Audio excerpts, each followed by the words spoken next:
We're going to be talking about the future. We're going to be talking about media 2030. Where is all of this going? What does it all mean? Do you guys ever remember watching The Minority Report? And do you remember that scene where Tom Cruise was kind of controlling his computing experience using his hands? It was really cool. He's got these crazy sensors on his fingers, and he's pulling the videos apart, looking at something that's happening. I show 8 Howard marks in the district. No mouse, no keyboard. And it looks like this kind of our dystopian future. This is not the future. We can already do this shit. This is really a reality right now. And that's the basis of my talk today. My name is Yusuf Omar. I have been a mobile journalist, a foreign correspondent for about 10 years. I'm the co-founder of #OurStories. I worked at CNN. This is CNN. And I've been through kind of legacy news organizations. And we regard ourselves as futurists. We really are not just building social media technology and stories for today, but looking at how we're going to evolve and produce stories for the future. We train communities around the world, as you've heard, to tell stories with their phones, and we curate that into shows. I think the word training is very important. We don't work with random user-generated content. We've traveled about 140 countries over the last 2 years and worked with people on the ground and actually helped them become journalists. So it's quite different to finding random content online. And since 2010, I have filmed my entire world on my face. I've worn wearable cameras now since 2010. On my chest, on my head, all over the place.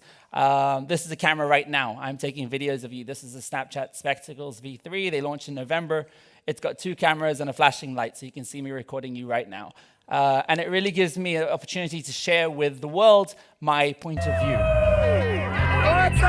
My name is Yusuf Omar, and I am a mobile journalist. You can balance. I'm also the co-founder of #OurStories. We publish every day on Snapchat, and we reach about 9 million people every month. Snapchat Spectacles liberated me. The ability to not have this third-party camera, but rather look at the interaction between 2 people looking at each other is really quite an amazing way of looking at storytelling. This is crazy. This is my hands. And if we continue to connect us all through stories, we realize that we have more in common than we have apart. Woo! So, right now, where is the predominant computing technology? Where's the majority of your computing done? The technology that you engage with the most? What is it? It's the phone, right? And what was it before that? It was an iPad, iPod Shuffle. I'm sorry to hear that. You had those parents that were like, you can't have a phone, but you can have an iPod. And you're like, what the fuck, Mom? And what was before that? Computer, right? And keyboards. And this has been the trajectory that our generation has been on, right? We had desktop computers, we had laptops, we had iPads, and now we have phones. And our phones is our primary way we communicate with the world. I'm here to tell you that the primary way that we're going to engage with technology is going to be through the camera. Through the camera. The camera is going to be how we're going to engage with the world. We're not going to type things, we're going to scan things with the camera. And the camera is going to move from the phone to the face within the next decade. All of us, in 10 years' time, will be wearing a camera on our face, and we will have computing experiences here. We'll be 2 centimeters away from our brain. We'll never have a closer experience. And we can chat about that and whether you think it's cool or not. I am so obsessed with cameras on my face that I forget that I'm even wearing them. I was diving recently in India, and I was on the top of a boat, and this happened. Young professionals from across India are giving up their professional jobs, they're abandoning families, and they're moving to the Andaman Islands to start diving. What the fuck? I wear my camera glasses so much that they're part of my body. I don't even remember that I'm wearing them. So much so that I dived into the Indian Ocean with them. And I lost them. They were gone. They sunk to the bottom. And a few weeks later, I see this Facebook post come up. And this random Indian diver in the Indian Ocean, which is a huge ocean, found my spectacles. Small world. So we're going to see all of your technologies.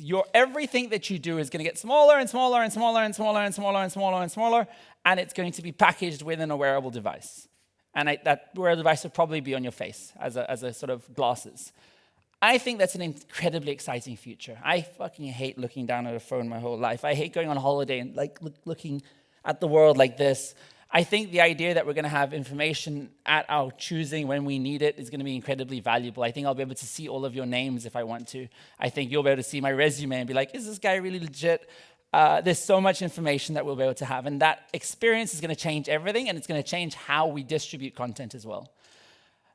Bill Gates once said that we overestimate what will happen in 2 years and we underestimate what will happen in 10 years. So yes, I'm often like, tomorrow it's going to be amazing. We're going to do Minority Report. Might not happen then, but in 10 years, don't underestimate how fast this is going to move. And I think the reason it's moving so quickly is because we're at this perfect storm. We have 5G internet, which is like faster data speeds than you can ever know what to do with. We've got artificial intelligence that's helping us make decisions and understand our world better.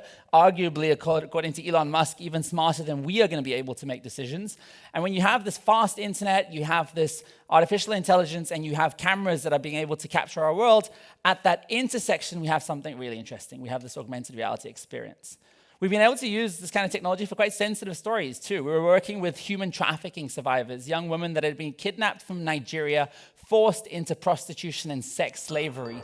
And we were able to put the glasses on their face and tell their stories through their eyes. So we had a perspective of what they've been through.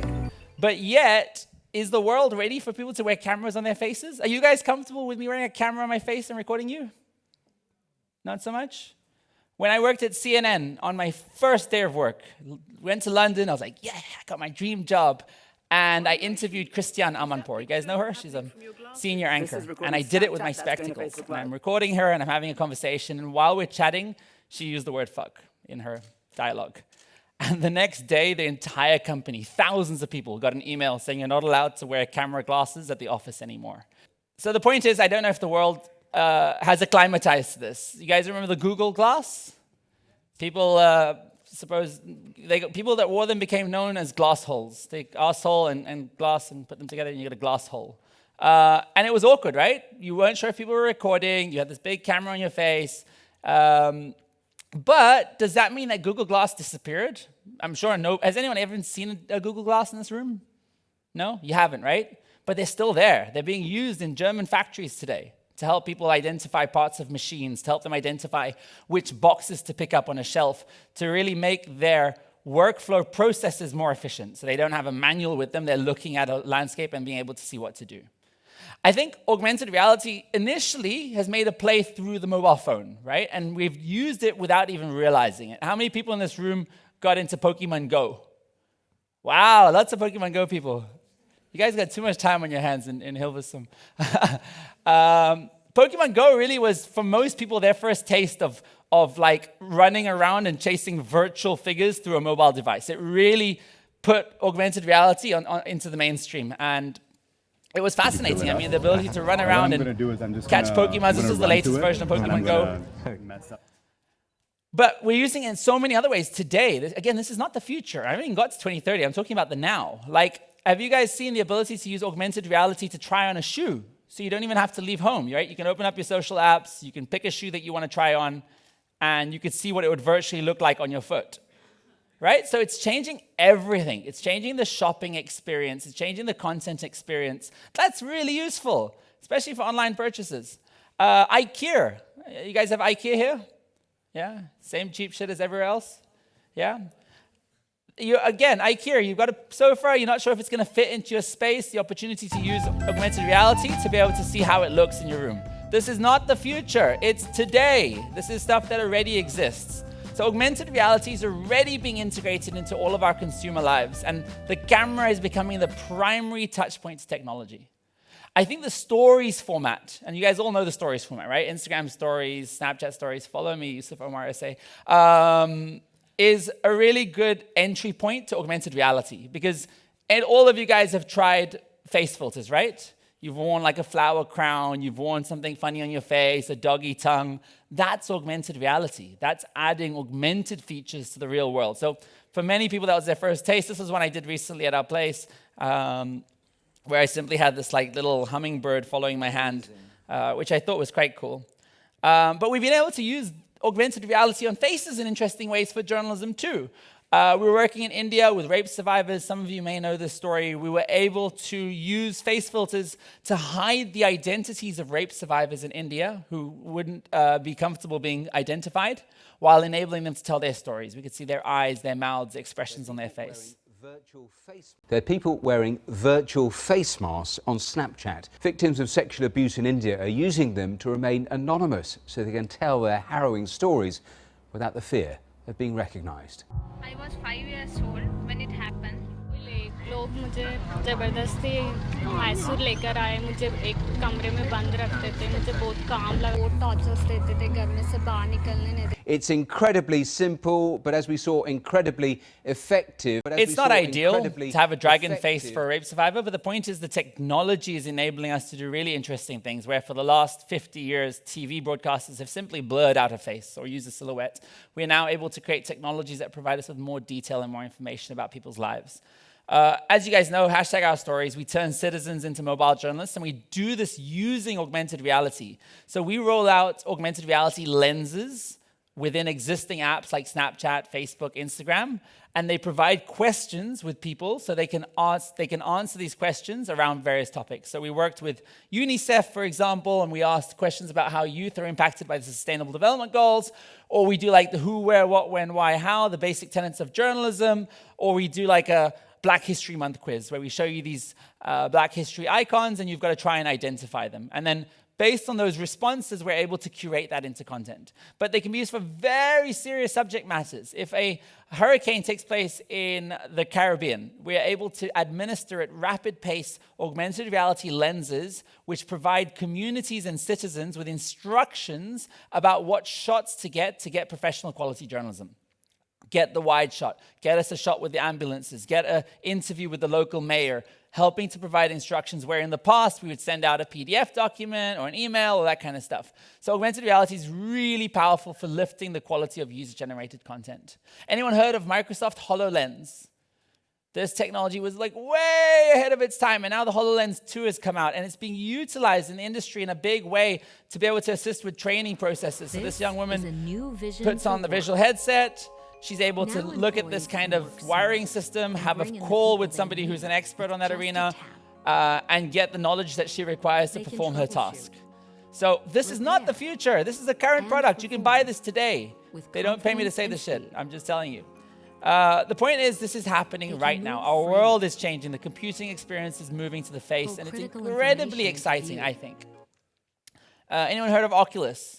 So Oculus launched their Oculus Quest, and just last week, they announced we can now track hands. So when we looked at the start of this presentation at that Minority Report idea of moving your hands around, that's already possible using current technology. This young woman puts on the Oculus Quest, she's inside to outside tracking with her hands, and now you no longer need a remote or a controller. It picks up each of your fingers. You could engage with all sorts of things. I don't know about you, I certainly would prefer engaging with my technology using my hands than I would using a keyboard or something sort of monotonous like that. Facebook Spaces, anyone heard of this? It's a really exciting technology. So this actually just closed down last week, but it was the ability for you to be a virtual version of yourself and create shows where you bring other people in live on Facebook as an augmented reality, as a virtual version of yourself. Palestine's first ever Facebook Live news show.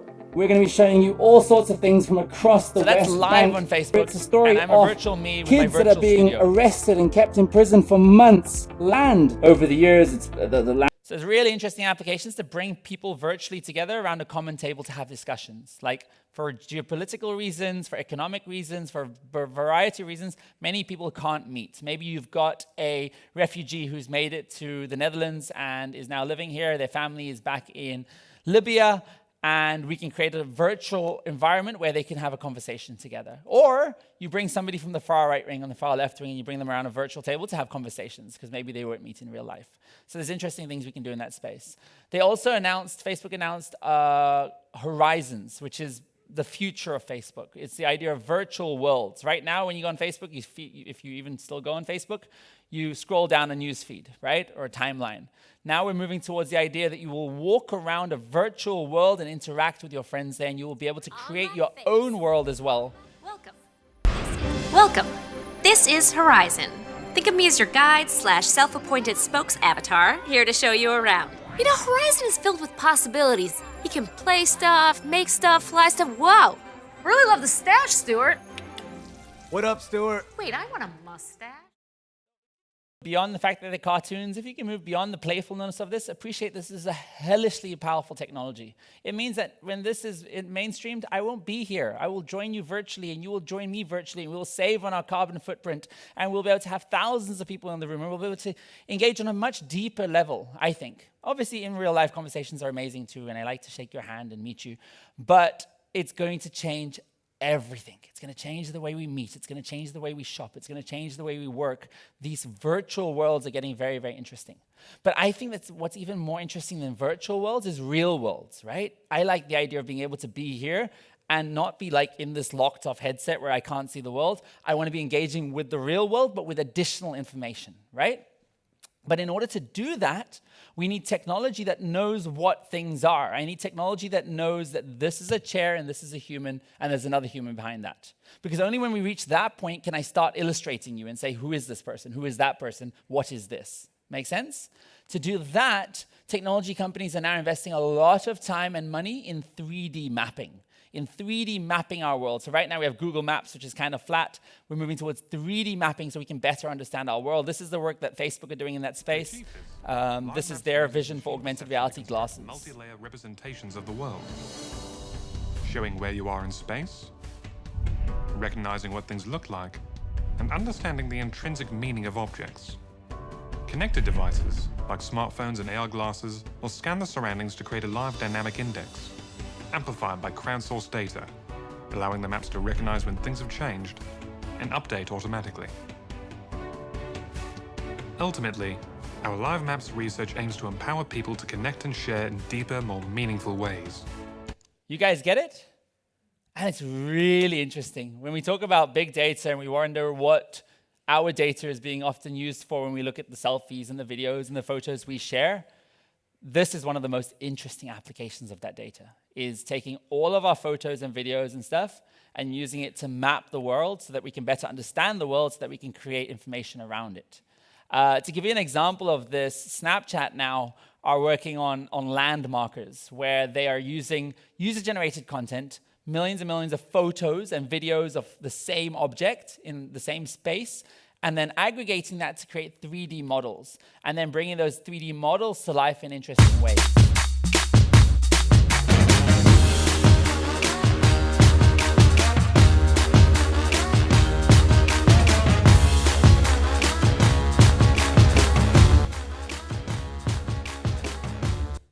So again, move beyond the fact that these are cartoons that are bringing the Eiffel Tower to life. Look at the potential to look at the sky and see if it's going to rain today. Look at the potential to look at a store and see what specials are happening without having to go inside. To look at the streets and see what time the bus or train is coming without having to search on your phone, right? The only way we can do all of those things is if we have cameras that understand our world. They know what things are. And this is why 3D mapping is such an interesting space. And it's also just really fun. We're in London today, but unfortunately the scaffolding over the Big Ben. What? Oh my God! How cool is that?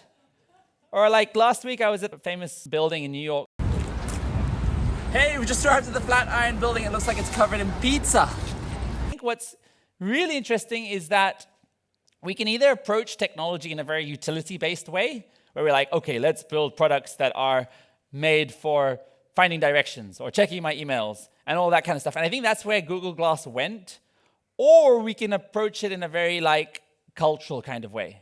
Let's animate our world. Let's make technology really fun. Let's make it really engaging. And in the process, we start to understand how it can be utilized for other purposes. I'm wearing the V3 spectacles.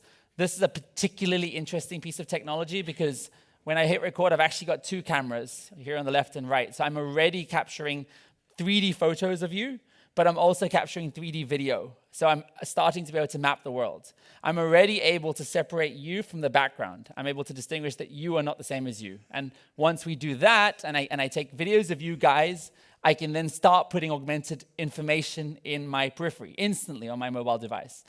So in this room right now, I can put hearts, right? And these hearts are hitting you. They're actually landing and exploding as they hit an object. So they're recognizing where those objects are. Or I can put a sort of underwater sea life in the room and have those fish swimming off into various directions, understanding the landscape, understanding the world that they are swimming into, and hopefully not swimming through things. I was walking around Hilversum earlier, and the ability to watch this kid as his bike moves in front of the virtual lines. Right? So they're actually part of the landscape. So it's getting really interesting. And we're going to enter a very interesting world where we all see whatever we want to see. Obviously, this really cool building and having confetti falling from the sky. Amazing. Again, look beyond the gimmicks, look beyond the playfulness, and see the application to do cool stuff. I'll come to questions in a second. And this was just 2 days ago. I was in Missouri with a kid who's got one hand but is playing basketball and American football. And look at that stingray actually floating behind him. No, what their team called? Another example, something they did in Santa Barbara, and look at those like hearts and all of those things. And you can build these really easily. Sitting on the floor. And then 3D photography, the ability to take two photos side by side and create what could be known as a magic moment or a wigglegram to get a little bit of perspective and a little bit of depth. Arthur C. Clarke, a famous futurist, once said, any significantly advanced technology is indistinguishable from magic. When you have any technology that's significantly advanced, it looks like magic to many people, right? And I think a lot of this technology today looks like magic, but it's actually moving in really interesting directions. Here's a comment that was made over 50 years ago about where mobile phones would go today. Next half century, people will see as well as hear around the world. Pocket-sized radio instruments will enable individuals to communicate with anyone, anywhere.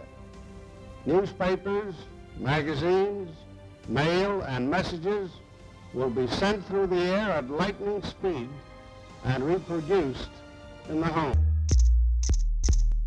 Right, so that was 1952, and that guy was predicting that we'd have these small devices where we'd have wirelessly be able to send information. Now we're seeing even more exponential growth in technology. The world is moving incredibly fast, and as all of these different elements come together, these building blocks of virtual reality, augmented reality, 5G, internet, artificial intelligence, we need to understand these, because once it all comes together, the entire industry is going to move incredibly quickly. It's going to move incredibly fast, and you're either going to be ready or you're not. Thank you very, very, very much. Thank you.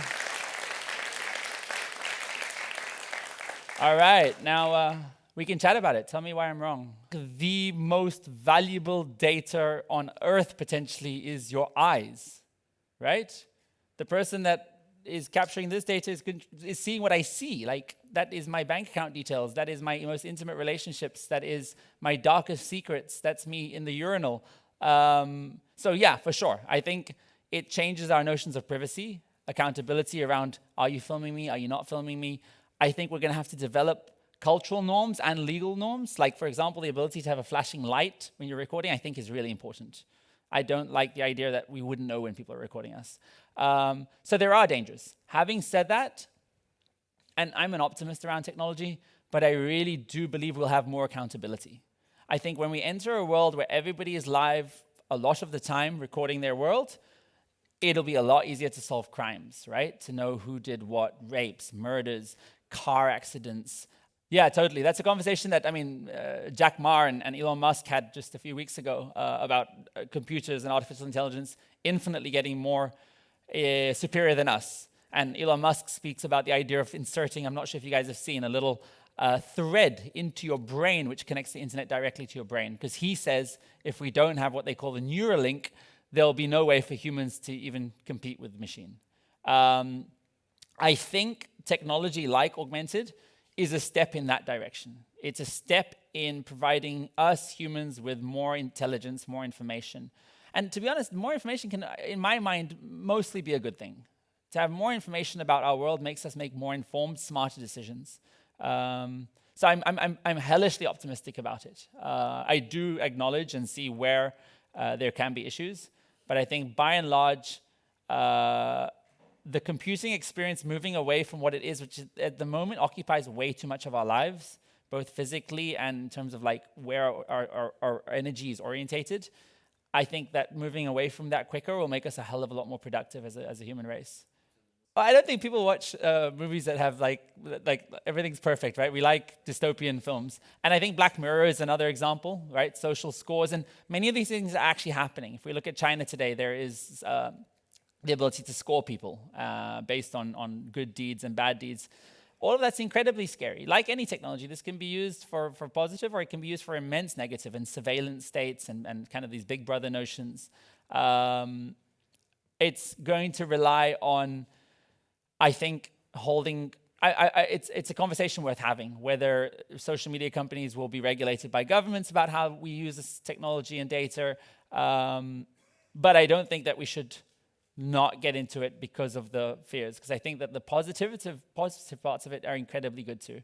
I like the idea of a surgeon being able to operate on my brain and have as much information as they can possibly have as to what's happening there and see it clearly. I want my pilot, if we even still have pilots, to have as much information as possible. I think there's a lot to be gained. So when we talk about keeping up, I think there's two things at play. One is a biological play, right? Will we biologically be able to keep up with these massive changes that are happening? Because there's some things we can't overcome, right? Like these things can only get so heavy before they become a burden on us. Physically, I think there's massive limitations too. Right now, we don't have batteries that are big enough to sustain a computing experience on your face for a very long time. So you'd probably tether it to your phone. So I think keeping up will mean changing cultural norms, where I won't be surprised if in the next 5 to 10 years, we are all wearing glasses, but they are physically by wire attached to your phone in your pocket, becoming your phone. And that sounds weird, right? Like nobody can imagine, but like that sounds awkward. Why would I want to wire from my face to my pocket? But it was also awkward the idea of holding a phone up to your face until it became mainstreamed, right? All of these are learned behaviors. So I think in terms of keeping up, we will learn behaviors that will adapt to technology. In terms of the other stuff, the awareness about these things, artificial intelligence is going to play a huge part in this. I think there's going to be a landscape where everything's connected to the internet. And I mean everything. Your bag, your shoes, the walls, every single thing is connected to the internet. That's what we talk about, the Internet of Things. And within that, those connected devices will potentially make decisions for you based on what you've chosen. So you as an individual maybe have chosen that I don't want to be seen by anybody's cameras. And your Internet of Things is connecting to my Internet of Things. And your Internet of Things is telling me that I can't see you. You're blurred out in terms of my capturing capacity. I think that we're going to see technology that is going to help catch us up and make a lot of the decisions for us. You spoke about this idea of AI outsmarting us. I think it's going to empower us in some respects to make those decisions. But the bigger thing is going to be cultural changes. How do we get used to this environment? Yeah, it's a great question. Like right now, we have some control over the content that we immerse ourselves in and the adverts that we experience, right? Through the videos that we watch in the pre-roll, or through the websites we visit, or through the commercials that play in the TV ad break. You're absolutely right. When you're in this connected, augmented world where you're walking past a store and you're served an ad that looks like you as well, where you are the person that's wearing the outfit, and you're like, hey, this looks good on you, you should wear this. How we serve and how we select and what that operating system looks like is going to be fascinating. But I do think it's going to be an opt-in as well. I don't think we're going to enter this world where you're forced to engage with every piece of stimulus you see. I think now we are. I think when you drive down a highway now, you got no choice. There's either a billboard on the side or there isn't. Like, I think you're going to have more options to opt into the level of engagement that you want with the world. But at the same time, the biggest fear, I think, is that we're going to see different worlds. Right now, if it's snowy outside, we all are snowy outside. But when we enter an augmented world where you see snow and I see sun, or you see wealth and I see the poverty, that's going to be a really fucked up space. I actually think in this case, we're going to see large parts of the world, including India and Africa, that are going to leapfrog a lot of technologies. So if we look at South Africa, for example, most of Africa, they didn't have dial-up internet and they didn't have ADSL. Their first taste of the World Wide Web was on a mobile phone on a 3G or 4G SIM card, right? In the same respect, when we look at the Arab Spring in Egypt, most of that coverage emanated not from somebody writing a letter to their mayor to say, hey, I'm not happy with this dictatorship. It came from photos and videos. So the Arab Spring leapfrogged written communication and went straight to video to have their stories heard. And in the same way, I think that this technology is going to become effortlessly cheap. Right now, we have $4 smartphones in India called the Freedom 251. And in the same respect, it's going to become incredibly cheap, probably because marketers will make it so. And I think that it's going to allow massive parts of the world that are illiterate, for example, to be able to engage with the world. Somebody who can't read to look at a sign and have it dictated to them. To be able to look at their crops and say, okay, that soil is unhealthy and these are the minerals that you need to add to that land. So again, I'm ridiculously optimistic, but I actually think that the digital have-nots that didn't even experience a cell phone today will experience an augmented reality headset tomorrow, and it will enable them to both engage with subjects that they wouldn't have been able to before, like if they couldn't read. It'll enable them to communicate with people in different languages. They'll be able to communicate in English and back and forth. So I'm optimistic in that respect. It's a great question. I need to include a deep fakes slide on the deck. Thank you for bringing that up. This is a new presentation. I've never done this before, this particular one. Deepfakes are ridiculously scary. If people are unfamiliar with the idea of deepfakes, it's the ability to use artificial intelligence coupled with existing images to create video or photos that have the likeness of a real human being, so much so that they are indistinguishable from reality, right? So having Obama, for example, narrating a script that you've written, and it looks like him, it sounds like him, to the human eye it is him, and this is what we call a deep fake.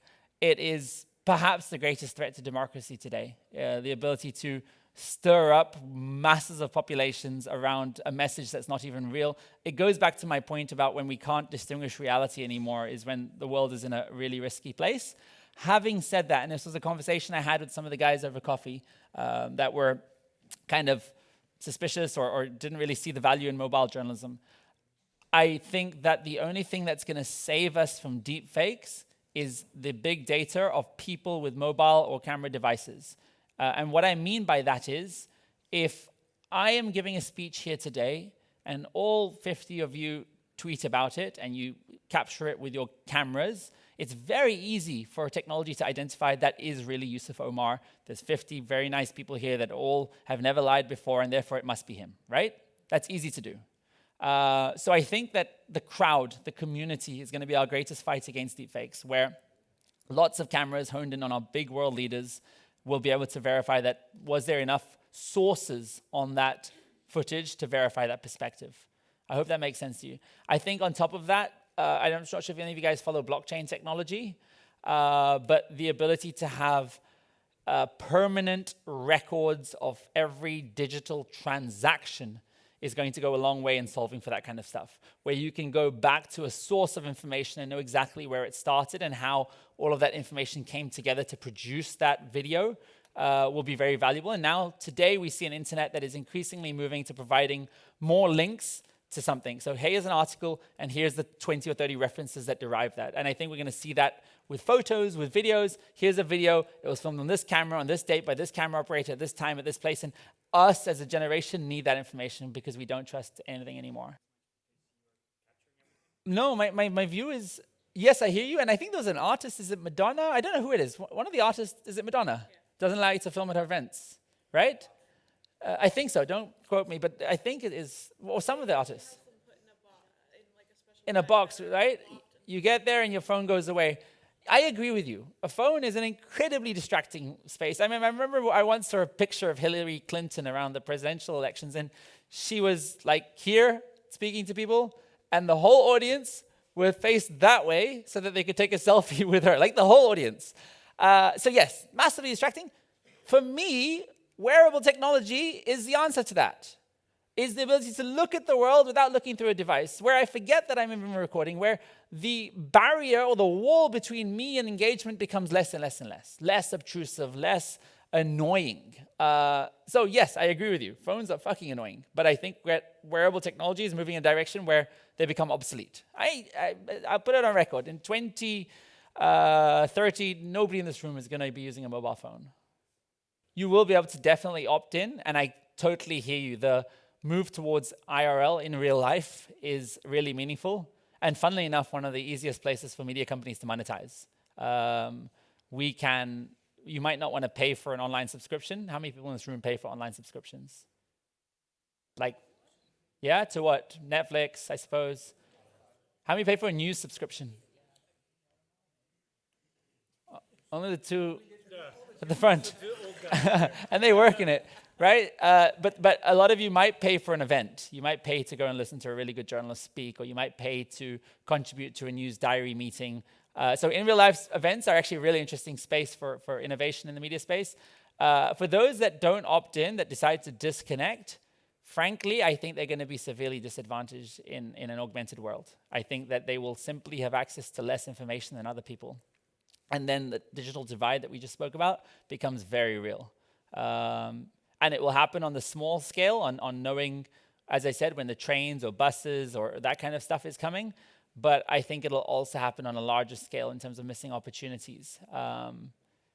I think life will become a little bit slower too. I think you will still, if you choose to be disconnected, you'll still have to engage with technology through conventional touch points, like swiping a credit card, like showing a passport, like all of these kinds of things that for other people I think will become redundant. I think today we definitely have worked ourselves into echo chambers, right? Where we are on the far ends of the spectrum of the internet and we struggle to engage with other communities. Again, I think that this kind of technology will allow us to immerse ourselves in other places and other worlds and meet other people like we've never had access to before. I think that many of you guys won't or haven't had the opportunity to visit Mecca in Saudi Arabia, but you will be able to virtually be there and meet people in real life, in real time, and have real conversations with them. And I think when we get there, engagement on that level, on real life, human level, where I'm speaking to you, but you're on the opposite end of the ecosystem. We would never normally speak, and we can have a conversation. We will realize that we have more in common than we have apart. We'll create a sense of empathy and understanding, and I really, really believe that we'll have a better understanding of the world. So I really believe that if we can create almost real-life interactions and bring people together who otherwise would never meet in these virtual worlds, we'll have a more empathetic and a more understanding world. Yeah, I don't think that's ever replaceable. I never think we're going to reach a scenario where meeting somebody in real life or spending quality time with your family is going to be replaced, right? There's biology, we spoke about catching up. Biology can't be beaten, right? The sense of touch and smell and comfort and all of those kinds of things is irreplaceable. I completely agree with you. And I don't know what that journey is going to look like in terms of migrating and navigating your online and offline worlds. I have a clear pair. My wife doesn't let me wear them in the house most of the time. I don't wear them that much in the house, but outside of the house, I don't take them off. And it helps me in every capacity of my life. When we were in Washington, D.C. about a month ago, we were traveling on a train, and we travel a lot, right? So I had wet laundry in a bag, and we lost it on the train. And it was like, you lost it, no, you lost it, no, you lost it. Nope, you had it last. And I have everything documented. I can see exactly where we lost that bag. When we rented a car, and they were like, fill out this form and show where all the dents are, and I could see stuff, and I couldn't be fucked to fill out the form. Boom, boom, boom, I was capturing it. Whenever I needed a form of evidence, when I'm driving and somebody's about to do something really stupid, I document it. So in terms of utility, in terms of the basic ability to remember things, when I go to somebody's house and I say, hey, what's the Wi-Fi code? And, they just say it really quickly. They're like, oh, it's !579274445. Like, what? And you want to keep it because next time you want to download all your Netflix while you're at the house. I record it and I've got it for later instead of having to write it down. It has become my notepad. My notepad is now on my face, if that makes any sense. Privacy has very different connotations in different parts of the world. When I go to Germany, people are very careful about privacy, right? If you're on the street and you take a photo of somebody, they're like, well, you didn't give me permission, what are you doing with that?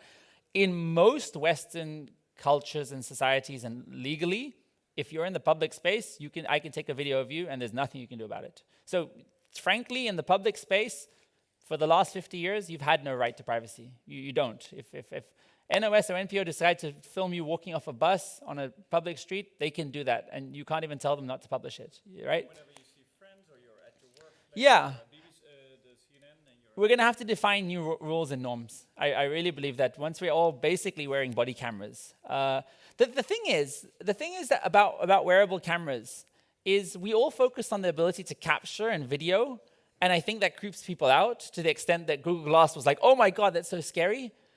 The camera can be used for everything, and the capturing doesn't have to be one of those things. A camera on my face can simply be used to understand things and connect the dots without capturing or saving anything if we wanted to. Does that make sense? So I think once we culturally see it like that hey, this is a connected computer. It gives me my emails, my calendar, my weather, my blah, blah, blah.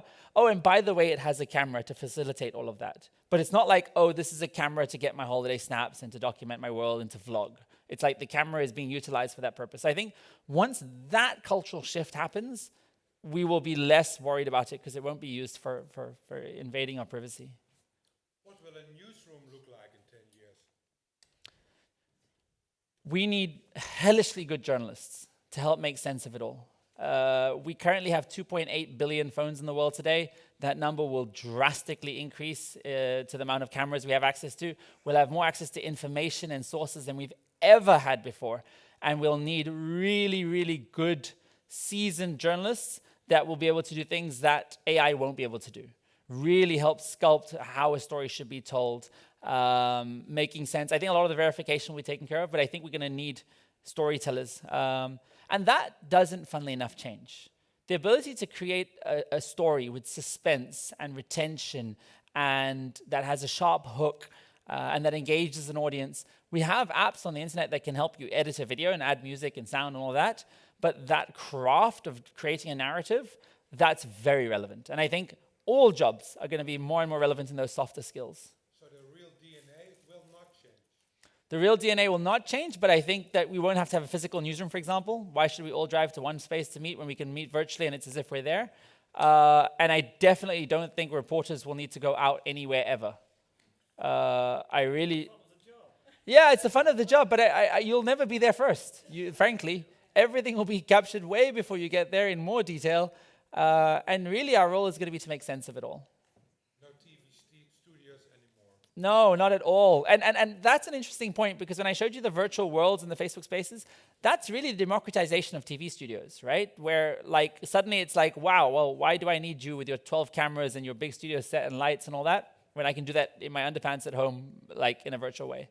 So that's exciting. Cool, any more questions?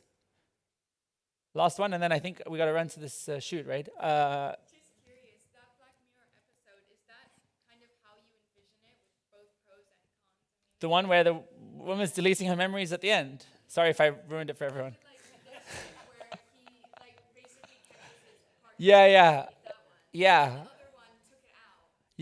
Yeah, another one. Yes, full transparency. And I really believe full transparency is a good thing. I really believe it's going to lead to more honesty, less cheating across the board. I think a more honest world is a really healthy thing. Yeah, great question. And you think chip is a reality? Chips inside your body? Yeah. Absolutely.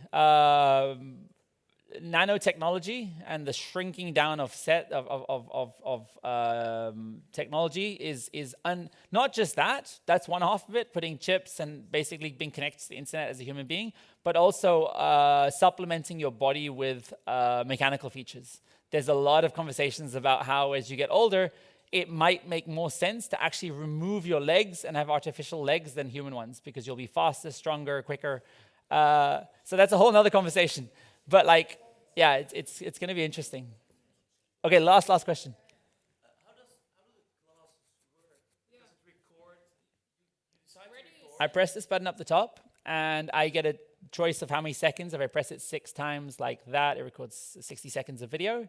And it shoots it straight over to my phone, which Jeanette's using over here. And the beauty of the phone and sending it there is it records a circular video, so you can watch it in vertical or landscape. And then using the 2 cameras, which I spoke about, it separates the depth. It understands where the foreground is and where the background is. And once we understand that, we can put augmented reality features which we swipe on, like the fish, like the stars, like all of those hearts. And that's when you can create this kind of playful environment. per a shot, and then you like pause for a bit and you can go again. People often worry about 60 seconds or how many seconds to record, but remember when you're filming video, for the most part, a shot is generally between 3 and 10 seconds. And of course, an interview is a little bit longer. Oh, no, but yeah, you'd film again, and you can create like, yeah, over 100 videos.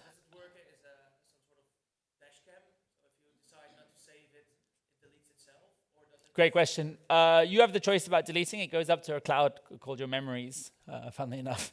What I actually really like about wearable camera technology is when I look back at the footage that I'm filming right now, I really feel like I'm back in that place. I am physically immersed in the view that I had. Like if I film right now and I capture from my eyes and I look back at this footage, this is what I remember filming. Which is a really interesting thing. When I give my wife a kiss on a beach on an island, I look back at the footage, I'm there again, I'm immersed again. And when we put on these kind of like augmented, so if you go from what I'm wearing now, I got a lot of stuff in here. And then you put it into like a cardboard device, right? Have you guys seen these before? Yeah? They were kind of around a few years ago, and then they went like kind of, so if we take a phone and we put the phone in here, and I look back at my memories, it's the trippiest thing. It's 3-dimensional. It's from my eye perspective. It's like I'm there. I just go straight back into that world. And it's really, really interesting. Cool. Thank you guys so much. Thank you. A few closing points. One, we are aggressively hiring and growing. We were a team of 2 in January. We're now a team of 5 full-time, 5 part-time. Jeanette joined us from Miami. Our editor-in-chief is in New York. So if you want to work with us, inbox me ASAP on Instagram or Facebook or wherever, Yusuf Omar SA. That's one. One, we're hiring. 2, if you haven't already done so, after this, definitely check out my co-founder, Samaya Omar's session on how to make money online. She's actually the CEO of the company. She's the brains. I just fuck around with technology. And definitely check that out. And 3, even if you're not looking for a full-time job, but you simply want to start telling stories together, please get in touch. We have a Facebook group called #OurStories, and at no cost, we basically do the training, and we empower you with the skills to tell amazing stories with your mobile device or wearable device. We also have a 16-part YouTube series. It's free, 10 minutes a day for 16 days, and you've got all the skills to tell stories with your phone. So I look forward to collaborating with all of you guys really, really soon. Thank you so much for having us. Thank you.